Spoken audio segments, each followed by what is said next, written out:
Welcome dear explorers. Film की शुरुआत एक कपल बेन और लोरा से होती है। यह उनकी शादी की सालगिरह थी और इस खास मौके पर उन्होंने कुछ नया करने का फैसला किया। दोनों समुद्र में एक बोट ट्रिप पर निकल पड़े।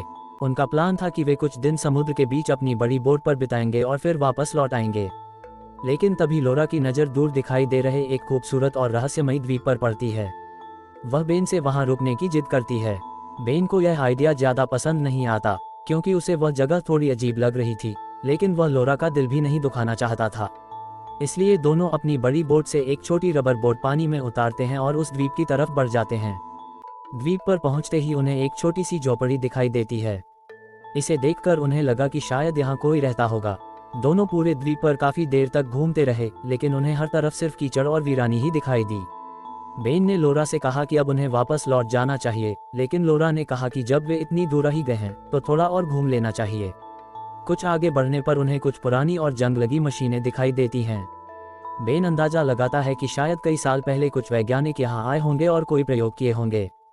हालांकि उन्हें वहाँ अब भी किसी इंसान का कोई निशान नहीं मिलता। थोड़ी देर आराम करने के लिए दोनों वहीं बैठ जाते हैं। वे बातें करते हैं, हंसते हैं और साथ में कई तस्वीरें भी लेते हैं ताकि इस पल को हमेशा याद रख सकें। तभी बेन की नज़र आसमान पर पड़ती है। धीरे धीरे काले बादल छाने लगे थे। बेन समझ जाता है कि एक भयानक तूफान आने वाला है। वह तुरंत लोरा से कहता है कि उन्हें अभी इसी वक्त अपनी बड़ी बोट पर वापस लौटना होगा, वरना यहाँ रुकना खतरनाक हो सकता है। दोनों जल्दी से अपनी छोटी रबर बोट में बैठकर वापस जाने लगते हैं। लेकिन तभी समुद्र में भयंकर तूफान आ जाता है। ऊंची ऊंची लहरें उनकी छोटी बोट को पलट देती हैं और दोनों ठंडे समुद्री पानी में गिर जाते हैं। उन्हें पता था कि अगर वे ज़्यादा देर तक उस बर्फ जैसे ठंडे पानी में रहे तो उनकी जान जा सकती है। इसलिए वे किसी तरह तैरकर वापस उसी द्वीप पर पहुंचने का फैसला करते हैं। द्वीप पर उनके पास खुद को बचाने के लिए कोई सुरक्षित जगह नहीं थी। ठंड लगातार बढ़ती जा रही थी। काफ़ी मुश्किलों के बाद वे एक छोटी सी आग जलाने में कामयाब हो जाते हैं और पूरी रात डर और बेचैनी में गुजारते हैं। अगली सुबह उनके सामने एक और बड़ी समस्या खड़ी हो जाती है। उन्हें अपनी बड़ी बोट कहीं भी दिखाई नहीं देती। लोरा गुस्से में बेन से कहती है, तुमने एंकर ठीक से नहीं बांधा होगा, इसलिए बोट बह गई। लेकिन बेन जवाब देता है, नहीं, मैंने बोट सही तरीके से बांधी थी। दोनों समझ चुके थे कि रात के भयानक तूफान ने उनकी बड़ी बोट को समुद्र में कहीं दूर बहा दिया है। फिर भी उम्मीद नहीं छोड़ते हुए वे उसे ढूंढने का फैसला करते हैं। इसके लिए वे द्वीप की सबसे ऊंची पहाड़ी पर चढ़ते हैं ताकि दूर तक समुद्र में अपनी बोट को देख सकें। लेकिन ऊपर पहुंचने के बाद भी उन्हें अपनी बोट का कहीं कोई निशान दिखाई नहीं देता। अब बेन और लोरा को सच्चाई स्वीकार करनी पड़ी। उनकी बड़ी बोट समुद्र की लहरों में कहीं बह चुकी थी और वे हमेशा के लिए उस सुनसान द्वीप पर फंस गए थे। स्थिति और भी खराब तब हो गई जब उन्हें पता चला कि उनकी छोटी रबर बोट का इंजन भी बंद हो चुका है, क्योंकि उसका सारा ईंधन खत्म हो गया था। इसका मतलब था कि अगर उन्हें कहीं जाना भी हो तो अब उन्हें सिर्फ चप्पू चलाकर ही जाना पड़ेगा। वे अपने घर से बहुत दूर थे। लोरा ने बेन से कहा, हम इतनी दूर तक नाव चलाकर वापस नहीं जा सकते। मौसम भी बहुत खराब है। अगर फिर से तूफान आ गया तो हम दोनों मारे जाएंगे। अभी के लिए इस द्वीप पर रुकना ही बेहतर होगा। भूख और प्यास ने पहले ही उन्हें कमजोर करना शुरू कर दिया था। अब जिंदा रहना उनके लिए सबसे बड़ी चुनौती बन चुका था। दोनों अलग अलग दिशाओं में जाकर पूरे द्वीप की तलाश करने लगे, लेकिन उन्हें वहां कोई इंसान नहीं मिला। हालांकि उनकी मेहनत आखिरकार रंग लाए।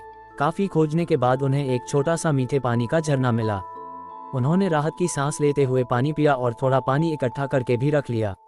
अब सबसे बड़ी समस्या खाने की थी।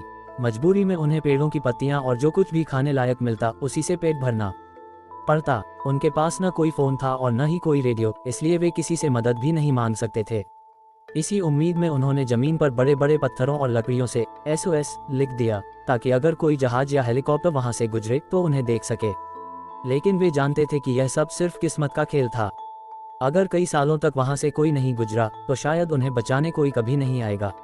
फिर भी उन्हें हर हाल में जिंदा रहना था। उन्होंने द्वीप पर पड़ी पुरानी मशीनों के टूटे हिस्सों का इस्तेमाल करके अपने लिए एक छोटा सा आश्रय बना लिया।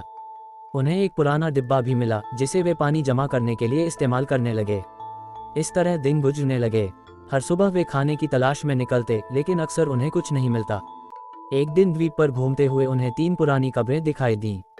ये देखकर उन्हें एहसास हुआ कि कभी इस द्वीप पर लोग रहते थे, लेकिन अब वे सब गायब हो चुके थे। ये सब देखकर लोरा बहुत दुखी हो गई, लेकिन बेन ने उसे हिम्मत देते हुए कहा, हमें उम्मीद नहीं छोड़नी चाहिए।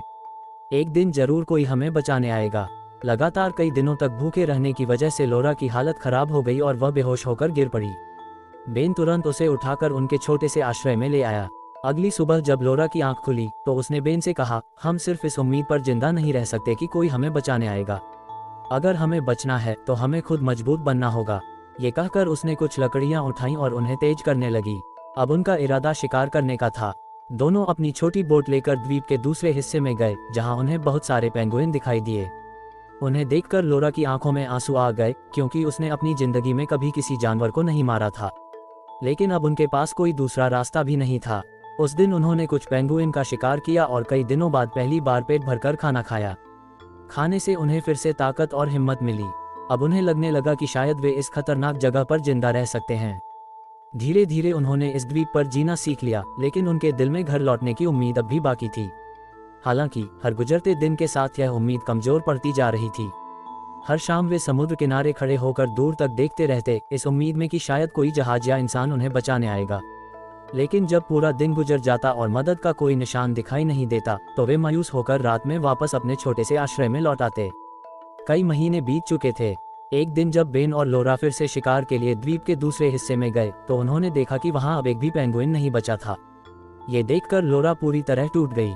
उसे वह दिन याद आने लगा जब वे पहली बार इस रहस्यमयी द्वीप पर फंसे थे। लोरा ने उदास होकर बेन से कहा, मैं अब इस जगह पर और नहीं रह सकती। हमें छोटी नाव से यहाँ से निकलने की कोशिश करनी चाहिए। बेन ने उसे समझाते हुए कहा, तुम अभी सिर्फ भावुक हो रही हो। इतनी छोटी नाव में लंबा सफर तय करना नामुमकिन है। हमारे पास न कोई नक्शा है और न ही हमें रास्ते का पता है। कम से कम इस द्वीप पर हमें पीने का पानी तो मिल जाता है। खुले समुद्र में हम कैसे जिंदा रहेंगे? लेकिन लोरा ने जवाब दिया, और यहाँ रहना कितना सुरक्षित है? अगर हम भूख से मर गए तो? उस रात दोनों के बीच इसी बात को लेकर बहस हो रही थी कि तभी उन्हें समुद्र के बीच दूर कहीं एक हल्की रोशनी दिखाई दी। ध्यान से देखने पर उन्हें समझ आया कि वहां एक जहाज गुजर रहा है। दोनों पूरी ताकत से मदद के लिए चिल्लाने लगे, लेकिन जहाज उनसे बहुत दूर था। उनकी आवाज वहां तक नहीं पहुंच सकती थी। बेन यह मौका किसी भी कीमत पर खोना नहीं चाहता था। उसने बचा हुआ थोड़ा सा ईंधन छोटी नाव में डाला, इंजन चालू किया और जहाज की तरफ बढ़ने लगा। लोरा लगातार चिल्लाती रही, मत जाओ, तुम उस जहाज तक कभी नहीं पहुंच पाओगे। हमारा बचा हुआ ईंधन भी खत्म हो जाएगा। लेकिन बेन ने उसकी एक नहीं सुनी और समुद्र की तरफ बढ़ता चला गया। लोरा किनारे पर खड़ी बस उसे दूर जाते हुए देखती रही। कुछ समय बाद बेन की नाव का ईंधन सच में खत्म हो गया। वह जहाज तक पहुंच ही नहीं पाया। द्वीप पर लोरा उसका इंतजार करती रही, लेकिन बेन वापस नहीं लौटा। दिन गुजरते गए और धीरे धीरे लोरा की उम्मीद भी टूटने लगी। फिर भी उसने हार नहीं मानी। उसने फैसला किया कि चाहे कुछ भी हो, उसे जिंदा रहना होगा। एक सुबह लोरा की आंख दरवाजे पर हुई दस्तक से खुली। वह जल्दी से बाहर आए और सामने का दृश्य देखकर हैरान रह गई। वहां बेन खड़ा था, लेकिन उसकी हालत बेहद खराब थी। लोरा अपनी आंखों पर विश्वास नहीं कर पा रही थी। वह तुरंत उसे सहारा देकर अंदर ले गई। बेन के पूरे शरीर और पैरों पर गहरे घाव थे। बेन ने कमजोर आवाज में बताया, मैं उस जहाज तक कभी नहीं पहुंच पाया। रास्ते में नाव का ईंधन खत्म हो गया। फिर समुद्र की तेज लहरों ने मुझे चट्टानों से टकरा दिया। छोटी नाव टूट गई और मेरा पैर बुरी तरह घायल हो गया। लेकिन मैंने उम्मीद नहीं छोड़ी। मैं लगातार कोशिश करता रहा और 4 दिनों की मुश्किल जद्दोजहद के बाद किसी तरह वापस यहाँ पहुँच गया। उसके पैर से अब भी खून बह रहा था। घाव बहुत गहरा था। लोरा ने हिम्मत जुटाई और उसके घाव को सिलना शुरू किया। दर्द इतना भयानक था कि बेन बेहोश हो गया। बेन की हालत देखकर लोरा समझ चुकी थी कि उसका बहुत ज्यादा खून बह चुका है। अब उसकी जिंदगी पूरी तरह लोरा के हाथों में थी। लेकिन लोरा ने हार मानने से इनकार कर दिया। वह हर दिन खाने और पानी की तलाश में निकलती ताकि बेन को जिंदा रख सके। समय धीरे धीरे गुजरता गया। दोनों एक दूसरे का सहारा बने रहे और आखिरकार बेन की हालत पहले से बेहतर होने लगी। फिर 1 और महीना बीत गया। अब सर्दियां आने लगी थीं। पूरा द्वीप धीरे धीरे बर्फ से जमने लगा था। लोरा समझ चुकी थी कि अगर वे जल्द ही इस जगह से नहीं निकले तो ठंड उन्हें मार डालेगी। अब उनके पास सिर्फ एक ही रास्ता बचा था, किसी भी तरह इस द्वीप को छोड़कर निकल जाना। लोरा अब इस जमी हुई मौत की जगह को छोड़ने की तैयारी करने लगी। लेकिन बेन ने कमजोर आवाज में उससे कहा, मैं इतना कमजोर हो चुका हूं कि अब तुम्हारे साथ नहीं जा सकता। लोरा जानती थी कि अब बेन को समझाना बेकार है। उसकी हालत इतनी खराब थी कि वह मुश्किल से चल भी पा रहा था। इसलिए उसने बिना बहस किए एक बड़ा फैसला लिया। अब उसे अकेले ही मदद ढूंढने जाना होगा। अगले दिन उसने शिकार करके थोड़ा खाना इकट्ठा किया और पानी भी जमा किया ताकि बेन कुछ दिनों तक जिंदा रह सके। फिर भारी दिल के साथ वह बर्फीले रास्तों पर निकल पड़ी, इस उम्मीद में कि वह किसी को ढूंढकर वापस आएगी और बेन को बचा लेगी। लेकिन चाहे वह कितनी भी दूर चलती, उसे कहीं कोई इंसान दिखाई नहीं देता। चारों तरफ सिर्फ बर्फ, ठंडी हवाएं और मौत जैसी खामोशी थी। ठंड इतनी ज्यादा थी कि उसका शरीर धीरे धीरे सुन्न होने लगा था। एक दिन बीत गया, फिर दूसरा और फिर तीसरा दिन भी गुजर गया, लेकिन उसे अब तक कोई मदद नहीं मिली। लगातार चलने और भूखे रहने की वजह से उसकी ताकत जवाब देने लगी। थककर वह बर्फ पर गिर पड़ी। काफी देर तक वह वहीं पड़ी रही और उसे लगा कि अब सब खत्म हो चुका है। वह हार मानने ही वाली थी, लेकिन तभी उसे बेन का ख्याल आया। उसने सोचा, अगर मैं यहाँ मर गई तो बेन भी अकेला मर जाएगा। यही सोचकर उसने अपनी बची हुई सारी ताकत जुटाई और फिर से चलना शुरू किया। कुछ दूर जाने के बाद अचानक उसे दूर एक छोटी सी लाल रंग की इमारत दिखाई दी। वह एक रिसर्च स्टेशन था। उसे देखकर लोरा की आंखों में आंसू आ गए। इतने दिनों बाद पहली बार उसे उम्मीद की किरण दिखाई दी थी। अचानक उसके अंदर इतनी ताकत आ गई कि वह तेजी से उस स्टेशन की तरफ दौड़ने लगी। जब वह अंदर पहुंची तो उसने देखा कि वहां कोई इंसान नहीं था। स्टेशन पूरी तरह खाली पड़ा था, लेकिन अंदर वह सब कुछ मौजूद था जिसकी उन्हें जरूरत थी। खाने का सामान, गर्म कपड़े, कंबल, आरामदायक बिस्तर, हीटर और यहाँ तक कि एक स्नो स्लेज भी। लोरा अपनी आंखों पर यकीन नहीं कर पा रही थी। उसे वहां एक नक्शा भी मिला जिससे उसे समझ आया कि वह कहाँ है। बिना समय बर्बाद किए उसने स्नो स्लेज तैयार की और तुरंत बेन को बचाने वापस निकल पड़ी। काफी लंबा और खतरनाक सफर तय करने के बाद वह रात में आखिरकार वापस उस जगह पहुंची जहां उनका छोटा सा आश्रय था। लेकिन वहां पहुंचकर उसे एक और बड़ा झटका लगा। एक भयानक तूफान उस जगह को पूरी तरह तबाह कर चुका था। उनका छोटा सा आश्रय टूटकर बिखर गया था। लोरा घबराकर बेन को हर तरफ ढूंढने लगी, लेकिन वह कहीं दिखाई नहीं दिया। एक पल के लिए उसे लगा कि शायद बेन मर चुका है। काफी देर तक मलबे में खोजने के बाद आखिरकार उसे बेन मिला। वह टूटे हुए लकड़ी और पत्थरों के नीचे दबा पड़ा था। उसका शरीर बर्फ की तरह ठंडा हो चुका था और वह बिल्कुल भी होश में नहीं था। लोरा ने किसी तरह उसे बाहर निकाला, स्नो स्लेज पर लिटाया और पूरी ताकत से उसे रिसर्च स्टेशन की तरफ ले जाने लगी। स्टेशन पहुंचते ही उसने तुरंत बेन के भीगे हुए कपड़े उतारे, हीटर चालू किया और उसे गर्म कपड़े पहनाए। धीरे धीरे उसके शरीर में गर्माहट लौटने लगी और उसकी हालत थोड़ी बेहतर होने लगी। काफी देर बाद आखिरकार बेन की आंखें खुलीं। जब उसने सामने देखा तो वह हैरान रह गया। लोरा उसके लिए गर्म खाना बना रही थी। बेन अपनी आंखों पर विश्वास ही नहीं कर पा रहा था। वह गर्म और सुरक्षित आश्रय, आरामदायक कपड़े और स्वादिष्ट खाना, ये सब बेन को किसी सपने जैसा लग रहा था। उसे यकीन ही नहीं हो रहा था कि इतने लंबे समय तक दर्द, भूख और ठंड सहने के बाद अब वे आखिरकार सुरक्षित जगह पर पहुंच चुके हैं।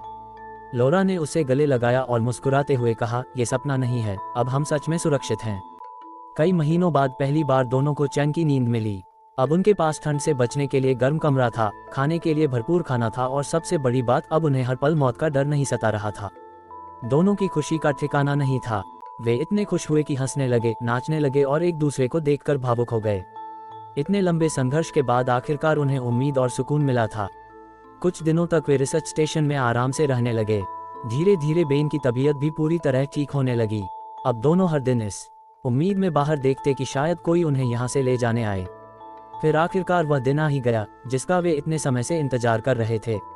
एक सुबह उन्होंने दूर समुद्र की तरफ एक बड़ा जहाज आते देखा।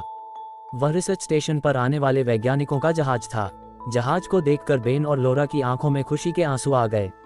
इतने महीनों की तकलीफ, डर, भूख और संघर्ष के बाद आखिरकार उनकी जिंदगी का सबसे डरावना सपना खत्म होने वाला था। वैज्ञानिकों ने उन्हें देखा और तुरंत उनकी मदद की। आखिरकार बेन और लोरा को उस खतरनाक और सुनसान द्वीप से बचा लिया गया। अब उनकी सारी परेशानियां खत्म हो चुकी थीं। दोनों बेहद खुश थे क्योंकि उन्होंने मौत को इतनी बार करीब से देखने के बाद आखिरकार जिंदगी की तरफ वापसी कर ली थी। ये शानदार सर्वाइवल फिल्म यहीं खत्म होती है। फिल्म हमें एक बहुत बड़ा सबक देती है, चाहे हालात कितने भी मुश्किल क्यों न हो, अगर इंसान उम्मीद और हिम्मत नहीं छोड़ता तो वह हर कठिन परिस्थिति से बाहर निकल सकता है। अगर आपने इस पूरी कहानी को आखिर तक देखा है तो दिल से आपका बहुत बहुत धन्यवाद। आपका सपोर्ट ही मुझे ऐसी और इंटरेस्टिंग मूवी एक्सप्लेनेशन लाने के लिए मोटिवेट करता है। अगर वीडियो पसंद आई हो तो इसे लाइक जरूर करें, अपने दोस्तों के साथ शेयर करें और ऐसे ही रोमांचक कंटेंट के लिए चैनल को सब्सक्राइब करना बिल्कुल मत भूलिए। मिलते हैं अगली दिलचस्प कहानी के साथ, तब तक के लिए धन्यवाद।